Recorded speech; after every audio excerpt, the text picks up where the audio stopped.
Qual que é o problema entre Deus e sexo, entre sexo e Deus? Isso sempre foi e continua sendo tabu em muitas igrejas, e agora esse assunto é, inclusive, objeto de uma campanha da ministra Damares. Eu queria chamar você para se inscrever no canal Leonardo Estopa, no canal do Estopa, marcar para receber notificações e assistir essa playlist na qual eu falo sobre as falcatruas relacionadas às religiões. A playlist Deus Não Tem Culpa. Olha, pessoal, vamos lá então falar sobre essa questão do sexo e por que as igrejas usam tanto o tema sexo nas suas campanhas. Mas não pare esse vídeo no meio. Depois eu vou falar sobre a relação dessas campanhas, dessas igrejas com a saúde mental das pessoas que frequentam essas igrejas. Mas vamos lá.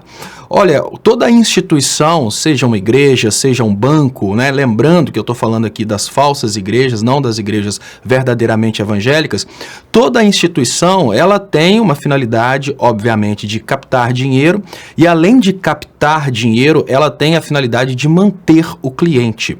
E esse assunto sexo, ele conecta-se muito a uma ideia social, né? Aquela ideia de que, olha, existem pessoas que consideram que fazer sexo antes do casamento, principalmente para a mulher, é o fim do mundo. Existem pessoas que julgam a moral e o caráter do outro ou da outra a partir do comportamento desses em relação ao sexo. Por causa de todo esse aparato social em torno do sexo, as igrejas conseguem fazer uso desse tema para ganhar dinheiro, e hoje, infelizmente, o governo federal também faz uso desse tema para ganhar popularidade. Por quê?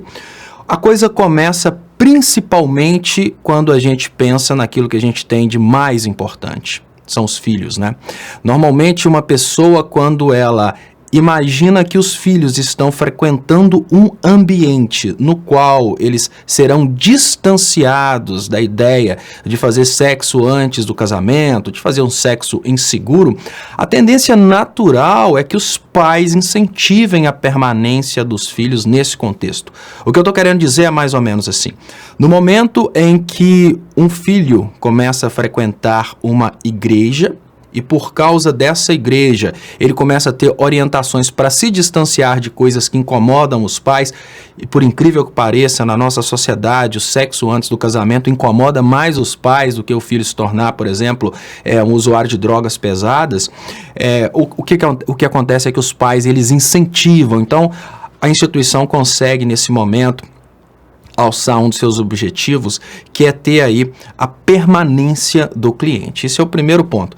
O segundo ponto é, infelizmente, aquela questão de que algumas pessoas começam, por causa disso, a se sentirem, entre aspas, superiores às outras. Então a gente tem dois grupos. O grupo que realmente é pequeno, que é o grupo que parte para abstinência sexual por causa das orientações da igreja, e a gente tem também aquele grupo tímido, que são os jovens, os adolescentes ali, que não tem realmente a iniciativa sexual. Então, esses grupos, eles acabam pensando, olha, eu sou melhor porque eu estou dentro desse grupo seleto que consegue se distanciar, né, da prática sexual antes do casamento, e eu me sinto melhor por isso. Né? Em contrapartida, no ambiente externo, é o contrário. A gente precisa admitir que um jovem, ele é às vezes louvado porque ele consegue fazer sexo com várias garotas. Enfim, essa questão sexual, em cada cultura, ela tem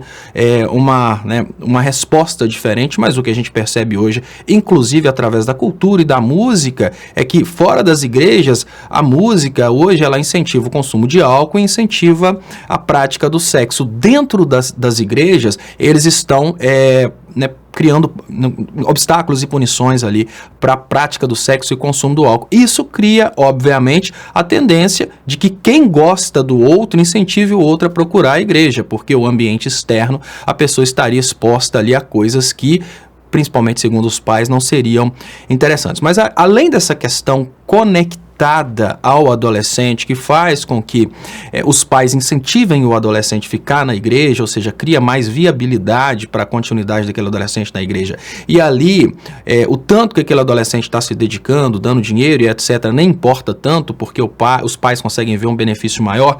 A gente tem um outro detalhe, né, que olha, primeiro, Quando a igreja cria qualquer tipo de obstáculo, punição, qualquer tipo de coisa sobre o sexo, ela está criando ali está criando um conceito negativo em cima de algo que é inevitável, porque se a gente não tivesse hoje, né, se não existisse o sexo, não existiria a própria humanidade. Então ela cria uma situação muito favorável para a captação de dinheiro, que é a situação, primeiro, de culpa perpétua. É muito difícil dentro da igreja ter uma pessoa que realmente teve um comportamento sexual padrão igreja. Então aquela pessoa, às vezes, que deu uma pulada de cerco uma vez na vida, às vezes ela está dentro da igreja com 80 anos de idade, né, já está viúva ou viúvo, dando todo o dinheiro para a igreja, porque esse sentimento de culpa faz a pessoa pensar, porque lá atrás eu errei em relação ao sexo, eu vou ser condenado, eu vou para o inferno, eu preciso de arrumar uma forma de reparar isso. Então esse sentimento de culpa perpétuo é o que faz eventos como aqueles em que as pessoas, às vezes, já estão velhinhas, apesar de terem ali, não, às vezes terem herdeiros, estão dando absolutamente tudo para a igreja. Aí você pergunta, olha, essa pessoa é louca. Essa pessoa está dando todo o dinheiro para a igreja, é para salvar a alma, né? Salvar a alma de quê? De uma das coisas que a igreja condena, que essa pessoa fez, e você se pergunta, o que faz uma pessoa tá dando tudo que tem para a igreja na reta final da vida? Será que essa pessoa está com câncer? Não. Essa pessoa está com culpa. O trabalho interno ali é de gerar culpa. E uma coisa que toda a igreja tem certeza que o fiel fez, raríssimas exceções, obviamente, é sexo. Então tá ali uma coisa que a culpa sempre vai existir. A ideia da culpa através do sexo. E não é só uma igreja evangélica do Malafaia, do Feliciano, não. A própria igreja católica não tem o pecado original. Por causa do pecado original, as pessoas são presas eternamente. A ideia da igreja, né, que precisam estar ali, e a igreja católica arrecada dinheiro da mesma forma. Então, para que as pessoas não pensem que eu estou tentando focar aqui apenas nas igrejas evangélicas. Não. A ideia de criar toda essa sombra sobre o sexo surgiu exatamente na época da Igreja Católica, exatamente por esse motivo, né?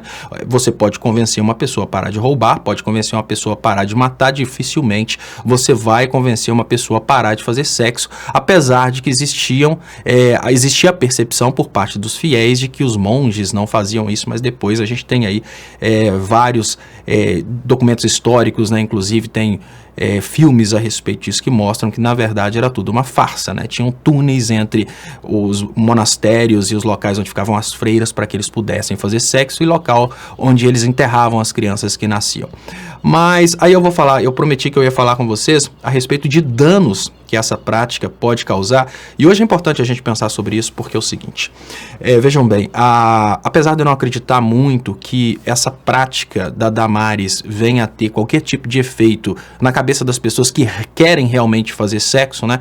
Ela agora tenta dizer que é não fazer sexo inseguro, esse tipo de campanha sempre teve, mas a ideia de você colocar o sexo como sendo algo que te distancia de Deus, a ideia de você colocar o sexo como sendo uma coisa extremamente maligna perante Deus, faz com que a pessoa que tenha fé, ela realmente se distancie do sexo. E eu volto a dizer, eu não lembro de Jesus falando a respeito disso, não lembro de Jesus, né? Quem for evangélico tem que pensar, será que Jesus falava tanto assim, culpava tanto assim o sexo, falava tanto assim do sexo? Não, mas isso tem um efeito muito perigoso, né? Voltando agora, saindo da religião, indo para a ciência, uma das pessoas que foi mais odiada pelos concorrentes aí na psicanálise foi Freud, principalmente porque Freud mostrou que essa ideia de você ficar bloqueando as vontades, os impulsos sexuais, gera problemas gigantescos no futuro. Isso é uma coisa que o próprio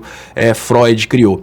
E o que a igreja faz é exatamente contra a ideia do Freud. A igreja cria bloqueios maiores que a própria pessoa, ou seja, Deus, sobre essa questão da prática do sexo. Muitas pessoas fazem aí um auto-martírio, né? E tem também relatos a respeito disso aí, de pessoas que ficavam se chicoteando, né, depois de terem relação sexual por causa de toda essa punição divina que a igreja propõe, toda essa coisa feia a respeito do sexo. Mas a grande realidade é que hoje nós temos no Brasil, quando eu falei lá no início a respeito dos dois grupos de pessoa, aquela pessoa que tem pouca performance na hora de conseguir um parceiro sexual, então por isso realmente a pessoa vive uma abstinência forçada. Mas tem aquela pessoa também que se nega, principalmente na idade que os hormônios estão em alta, ela se nega à prática sexual por causa dessa crença no pastor. Eu nem vou dizer na crença em Deus, por causa da crença no que o pastor disse. E tem muitos pastores sempre criando esses obstáculos. E essas pessoas desenvolvem problemas psicológicos fortíssimos. Muitas vezes você vai encontrar pessoas que consideram que tiveram aí a adolescência e a juventude perdida por causa do fanatismo, pessoas que têm problemas psicológicos, e você vai encontrar até pessoas que não conseguiram se casar por causa disso, porque realmente eles foram criando tantos obstáculos, foram criando tantos, né, tanta coisa em cima disso, que chega no final ali da Idade Média, na Idade Média histórica não, mas chega na meia idade, 40, 45 anos, desistem da possibilidade de ter uma vida conjugal, porque sempre esperavam algo completamente diferente do que é a realidade da vida.